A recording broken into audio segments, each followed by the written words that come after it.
Bar council के अध्यक्ष Manan Kumar Mishra ji, supreme court bar association के अध्यक्ष श्री कपिल सिब्बल जी, सुप्रीम कोर्ट के न्यायमूर्तिगण, पूर्व मुख्य न्यायाधीशगण, उपस्थित अन्य महानुभाव, देवी और सज्जनों, आपको सभी देशवासियों को संविधान दिवस की बहुत-बहुत शुभकामनाएं। भारत के संविधान का ये 75वां साल पूरे देश के लिए एक असीम गौरव का विषय है।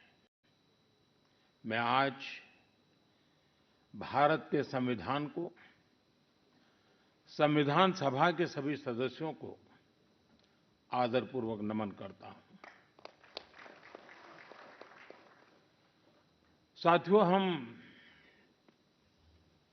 लोकतंत्र के इस महत्वपूर्ण पर्व का जब स्मरण कर रहे उस समय ये भी नहीं भूल सकते कि आज मुंबई में हुए आतंकी हमले की भी बरसी है। इस हमले में जिन व्यक्तियों का निधन हुआ, उन्हें मैं अपनी श्रद्धांजलि देता हूं। मैं देश का ये संकल्प भी दोहराता हूं कि भारत की सुरक्षा को चुनौती देने वाले हर आतंकी संगठन को मुंह तोड़ जवाब दिया जाएगा।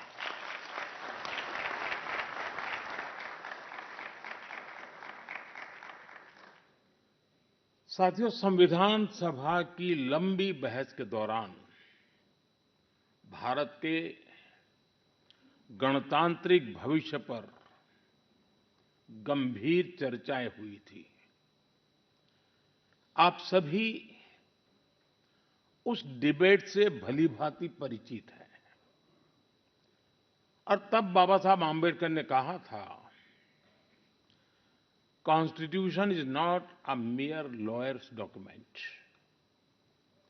Its a spirit is always the spirit of age. जिस स्पिरिट की बात बाबा साहब कहते थे, वो बहुत ही अहम है। देश काल परिस्थिति के हिसाब से उचित निर्णय लेकर हम संविधान की समय-समय पर व्याख्या कर सकें, ये प्रावधान हमारे संविधान निर्माताओं ने हमें दिया है। हमारे संविधान निर्माता ये जानते थे कि भारत की आकांक्षाएं, भारत के सपने समय के साथ नई ऊंचाई पर पहुंचेंगे।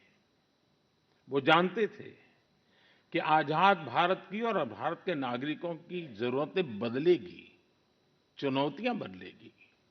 इसलिए उन्होंने हमारे संविधान को महज कानून की एक किताब बनाकर नहीं छोड़ा, बल्कि इसको एक जीवंत, निरंतर प्रवाहमान धारा बनाया। साथियों, हमारा संविधान हमारे वर्तमान और हमारे भविष्य का मार्गदर्शक है। बीते 75 वर्षों में देश के सामने जो भी चुनौतियां आई हैं, हमारे संविधान ने हर उस चुनौती का समाधान करने के लिए उचित मार्ग दिखाया है। इसी कालखंड में आपातकाल जैसा समय भी आया और हमारे संविधान ने लोकतंत्र के सामने आई इस चुनौती का भी सामना किया। हमारा संविधान देश की हर जरूरत, हर अपेक्षा पर खरा उतरा है। संविधान से मिली इस शक्ति की वजह से ही आज जम्मू कश्मीर में भी बाबा साहब का संविधान पूरी तरह लागू हुआ है। आज वहां पहली बार संविधान दिवस मनाया गया है। साथियों, आज भारत परिवर्तन के इतने बड़े दौर से गुजर रहा है। ऐसे अहम समय में भारत का संविधान ही हमें रास्ता दिखा रहा है, हमारे लिए गाइडिंग लाइट बना हुआ है। साथियों, भारत के भविष्य का मार्ग अब बड़े सपनों, बड़े संकल्पों की सिद्धि का है। आज हर देशवासी का एक ही ध्येय है, विकसित भारत का निर्माण। विकसित भारत का मतलब है जहां देश के हर नागरिक को एक क्वालिटी ऑफ लाइफ मिल सके, डिग्निटी ऑफ लाइफ मिल सके। ये सामाजिक न्याय, सोशल जस्टिस का भी बहुत बड़ा माध्यम है और ये संविधान की भी भावना है। इसलिए बीते वर्षों में देश में लोगों के बीच आर्थिक और सामाजिक समानता लाने के लिए कई कदम उठाए गए हैं। बीते 10 वर्षों में 53 करोड़ से ज्यादा ऐसे भारतीयों का बैंक खाता खुला है जो बैंक के दरवाजे तक नहीं पहुंच पाते थे। बीते 10 वर्षों में 4 करोड़ ऐसे भारतीयों को पक्का घर मिला है जो कई कई पीढ़ियों से बेघर थे। बीते 10 वर्षों में 10 करोड़ से ज्यादा ऐसी महिलाओं को मुफ्त गैस कनेक्शन मिला है जो बरसों से अपने घर में गैस पहुंचने का इंतजार कर रही थी। हमें आज के जीवन में बहुत आसान लगता है कि घर में नल खोला और पानी आ गया, लेकिन देश में आजादी के 75 साल बाद भी सिर्फ 3 करोड़ घर ही ऐसे थे जिनमें नल से जल आता था।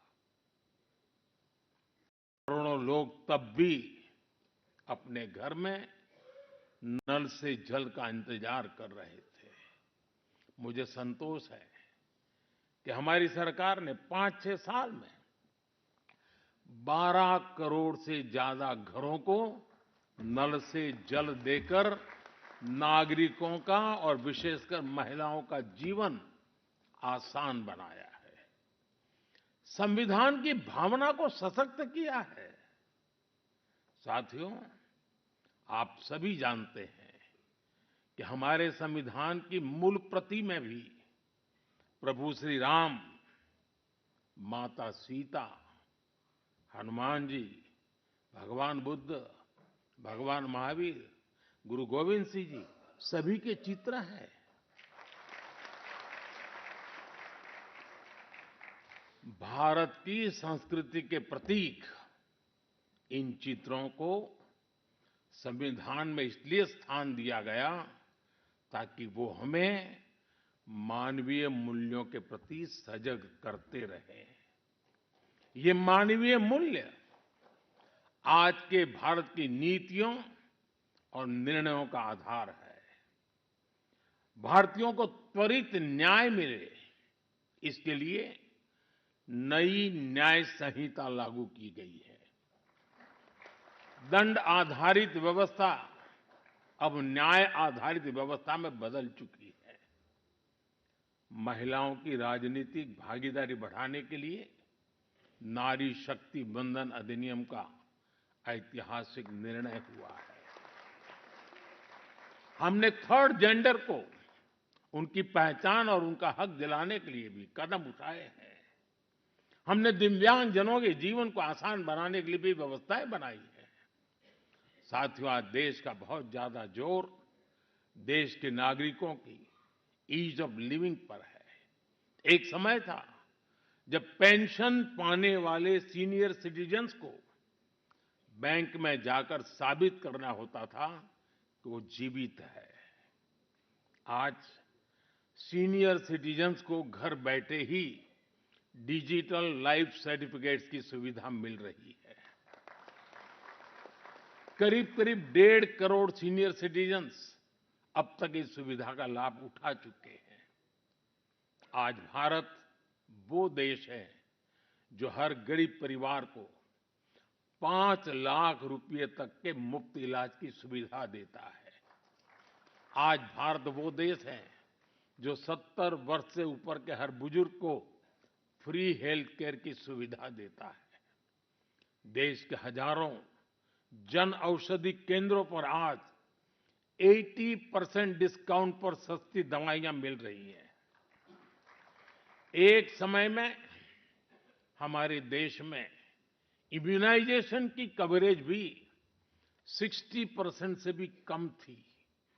करोड़ों बच्चे हर साल टीकाकरण से छूट जाते थे। आज मुझे संतोष है कि अब मिशन इंद्रधनुष की वजह से भारत में इम्यूनाइजेशन की कवरेज 100% पहुंच रही है। आज दूर सुदूर के गांवों में भी समय पर बच्चों का टीकाकरण हो पा रहा है। इन प्रयासों ने गरीबों की, मध्यम वर्ग की बहुत बड़ी चिंता कम की है। साथियों, आज देश में कैसे काम हो रहा है उसका एक उदाहरण एस्पिरेशनल डिस्ट्रिक्ट अभियान भी है। देश के 100 से अधिक ऐसे जिले जिन्हें पिछड़ा कहा जाता था, हमने उन्हें एस्पिरेशनल डिस्ट्रिक्ट माना और वहां हर पैरामीटर में विकास की गति तेज की गई है। आज देश के अनेक एस्पिरेशनल डिस्ट्रिक्ट दूसरे जिलों से बहुत बेहतर कर रहे हैं। अब इसी मॉडल के आधार पर हमने एस्पिरेशनल ब्लॉक प्रोग्राम भी शुरू किया है।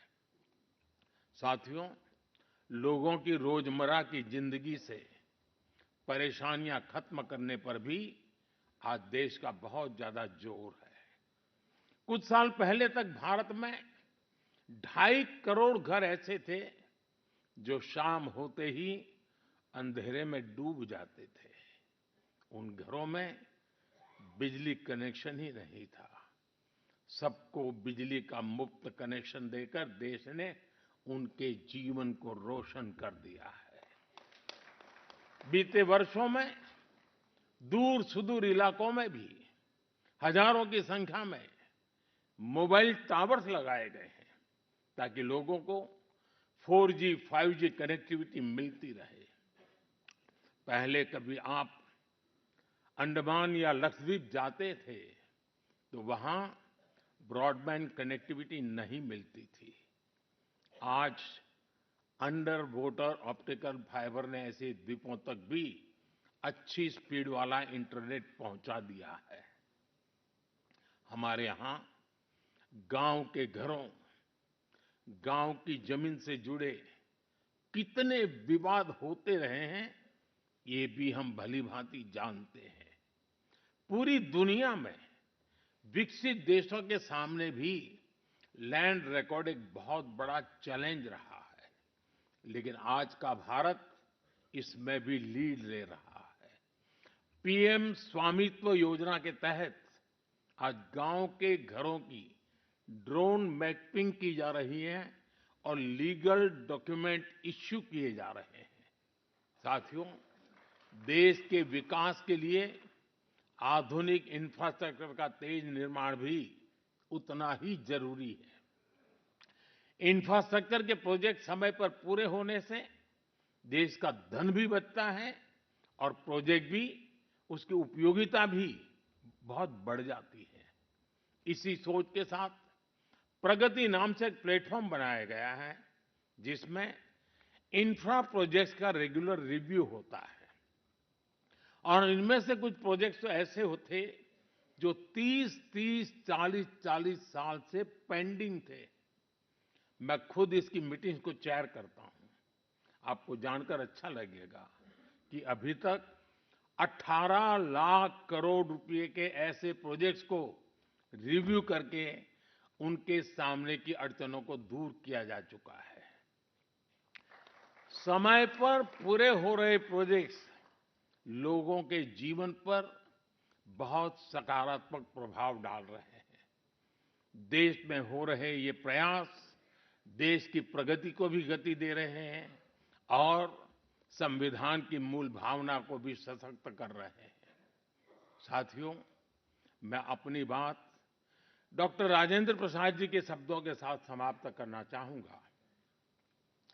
26 नवंबर आज के ही दिन 1949 में संविधान सभा में अपने समापन भाषण में डॉक्टर राजेंद्र प्रसाद जी ने कहा था, भारत को आज ईमानदार लोगों के एक समूह से ज्यादा कुछ नहीं चाहिए, जो अपने हितों से आगे देश का हित रखेंगे।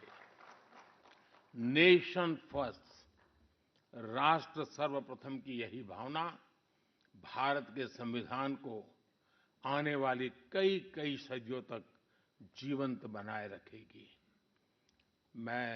संविधान ने मुझे जो काम दिया है, मैंने उसी मर्यादा में रहने का प्रयास किया है। मैंने कोई एनक्रोचमेंट की कोशिश नहीं की है, क्योंकि संविधान ने मुझे वो काम कहा, इसलिए मैंने अपनी मर्यादाओं को संभालते हुए अपनी बात को रखा है। यहाँ तो इशारा ही करना होता है, ज्यादा कुछ कहने की जरूरत नहीं होती है। बहुत बहुत धन्यवाद।